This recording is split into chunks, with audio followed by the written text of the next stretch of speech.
для украинцев Крыма. Спасибо большое. Давайте посмотрим, какие изменения ждут в статью 10, если их примет парламент. Давайте посмотрим на ролик, который подготовил телеканал ТР.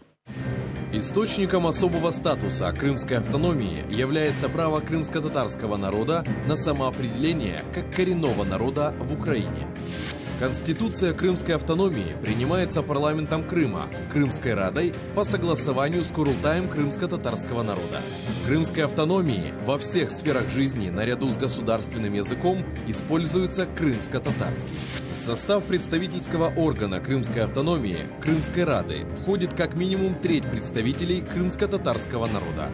Высшим представительским органом крымско-татарского народа является Курултай, члены которого формируют меджлис крымско-татарского народа.